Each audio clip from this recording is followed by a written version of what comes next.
¿qué es lo que estamos buscando? Que haya equilibrio, ¿cierto? Que haya un equilibrio. Que ni todo para mí ni todo para la comunidad. Y con respecto a todos, que haya ¿qué? Equidad, ¿cierto? Entonces, el fiel, constante, que da el equilibrio, nos da la equidad. Y si hay equidad en esa sociedad, ¿qué va a haber? Justicia. Miren lo importante. Y si en esa sociedad hay justicia, normalmente en una sociedad que hay justicia, que hay todo lo que hemos dicho, hay fidelidad, equilibrio constante, hay equidad, hay justicia, ¿qué habrá? Paz. Entonces miren que la paz no es solamente salir con una bandera y pedir paz, eso también hay que hacerlo, hay que manifestarse. Pero fíjense que la paz es fruto de un proceso en el cual yo empiezo a tener claridad que estoy viviendo en una comunidad que tiene necesidades y yo también, que esas necesidades me hacen vivir en comunidad, que las satisfago dando y todo el proceso que dijimos, si tengo o no tengo, por qué doy cosas materiales o inmateriales, o sea, doy de lo que tengo o doy de lo que soy, que puedo pedir algo a cambio, pero ese algo a cambio que pida tiene que tener un límite, que me tienen que dar una garantía para que se me devuelva lo que yo he prestado, lo que yo he entregado a préstamo, y que lo que ese límite busca es el bien común, el bien de la comunidad. Y entonces, ahora nos preguntaríamos, ¿dónde puedo ver yo claramente plasmado, escrito, que yo lo pueda leer, el límite? Pues miren, el límite primero que todo está en la ley, en la Constitución, en la ley, en los decretos, en las ordenanzas, etc. Ahí está claramente definido y por eso decimos en todos los estados que la ignorancia de la ley no sirve de excusa. Es decir, que la ley usted la tiene que saber y la tiene que respetar y se aplica. Y le será aplicada en cada situación y en cada momento. Entonces, en la ley. ¿Dónde más lo puedo ver? En la moral. ¿Y qué es la moral? Lo bueno o lo malo que yo hago mirado de cara a mí. Que yo me pregunto si esa acción que yo hice estuvo bien hecha o estuvo mal hecha. La ética, que es lo bueno o lo malo que yo hago de cara a la sociedad. Entonces, ahí estamos viendo claramente el límite y estamos viendo claramente en ese límite cómo buscamos para todos el bien de la comunidad. Ahora, nos tenemos que preguntar entonces, ¿quién es el que realiza esta acción? ¿De quién es propio este proceso que estamos viendo? Entonces, ¿podemos decir que es propio de los animales? No. Es propio de nosotros, los seres humanos. Antiguamente, cuando yo era joven, el ser humano se definía con 2 palabras, hoy se define con 3 palabras. ¿Cuáles son esas palabras? Antiguamente, como les digo, las 2 palabras que se usaban era homo, humano, esta especie humana, el ser humano. ¿Y qué se le agregaba a ese humano? Sapiens. ¿Y qué quiere decir sapiens? Que sabe, que conoce, que analiza, que piensa. Entonces un humano que piensa, que analiza, que conoce. ¿Y qué características entonces, miremosla, tiene ese conocimiento humano? Pues bueno, ese conocimiento humano tiene las siguientes características. Primero, es lógico. No es absurdo, es lógico. Segundo, es racional. Es decir, el ser humano razona, se da razones. Tercero, podemos decir, lógico, racional, imaginativo.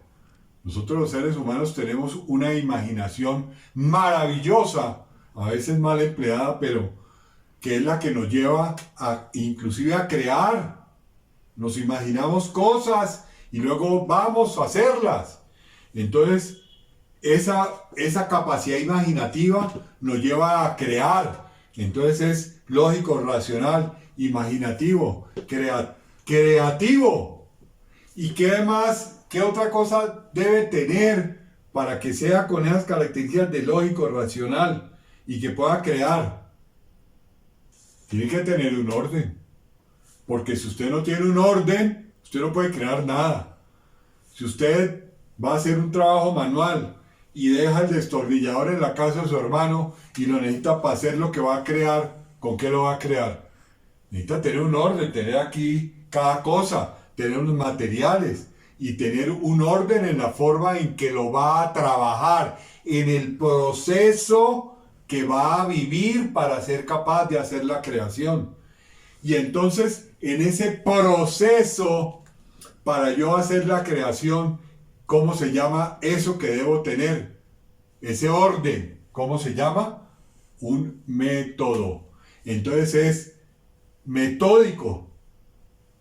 Y una vez que tengo el proceso lógico, racional, imaginativo, creativo, ordenado, metódico, ¿qué hago? ¿Qué hago con ese conocimiento? ¿Qué hago con eso que he conocido? Pues lo aplico. Lo aplico para mí. Para mí. Y con respecto a los demás, ¿qué? Lo transmito. No me quedo con él.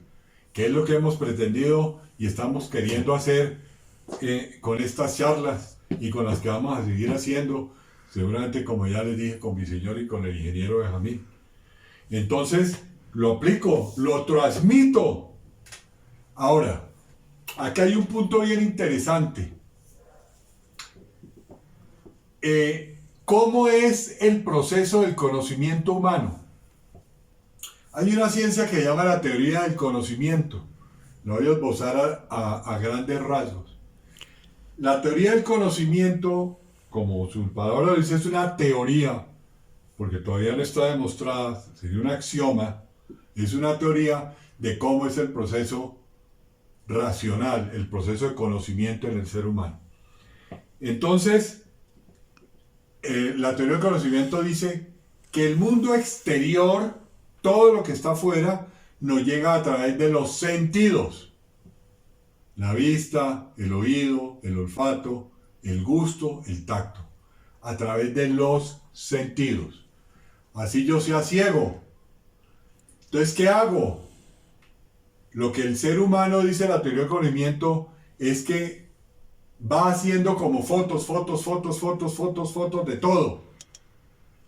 Entonces, si el ser humano va fotografiando,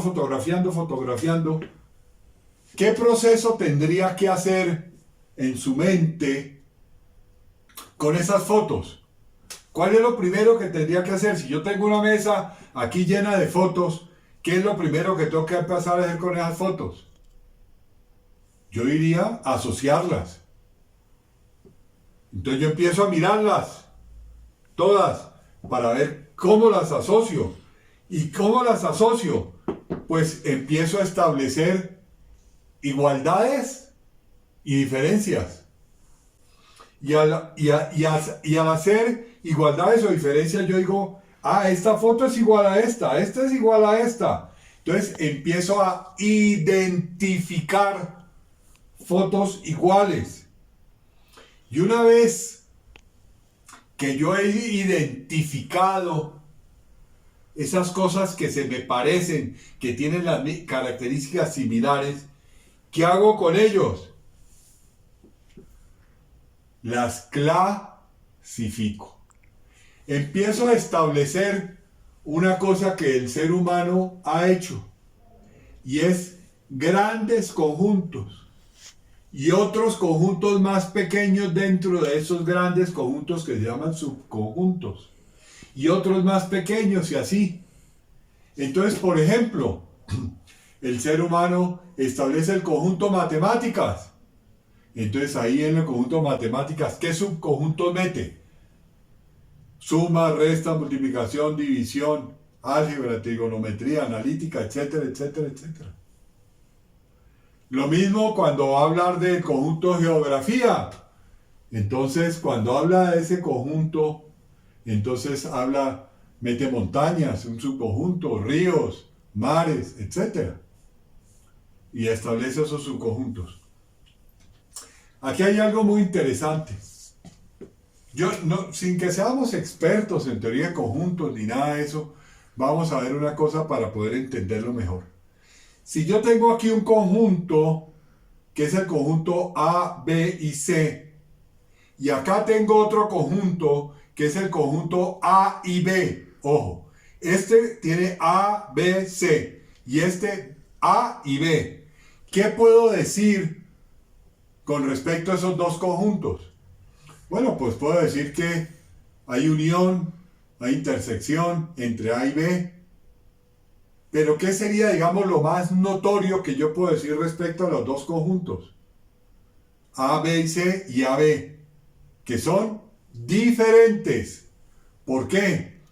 Porque el conjunto A y B no tiene un elemento que sí tiene el conjunto A, B y C.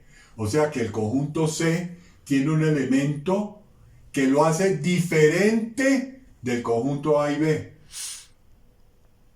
Entonces, esto nos sirve para entender, por ejemplo, cuando yo hablo perro, ¿qué características tiene un perro que lo hacen diferente de un burro, de una vaca?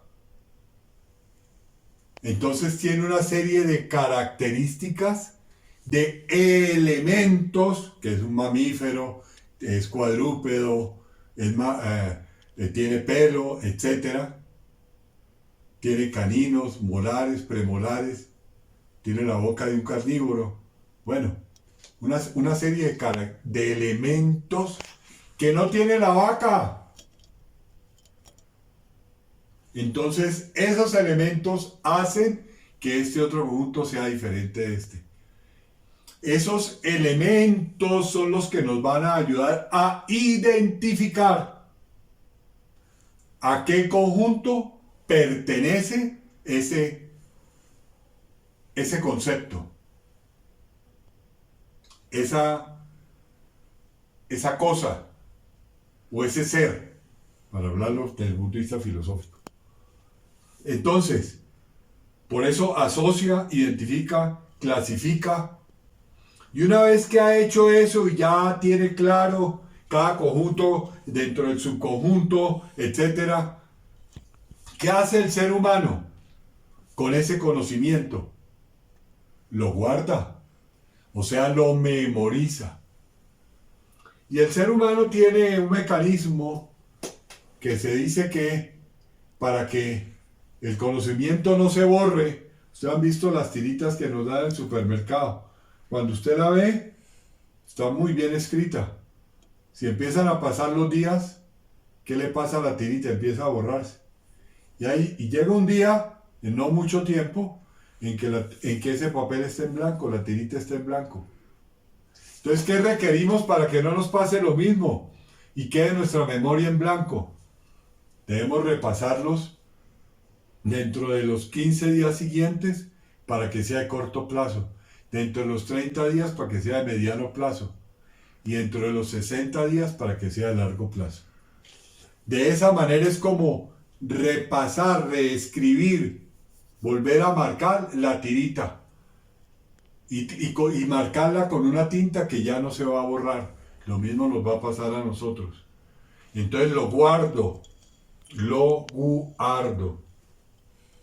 Ese es el proceso.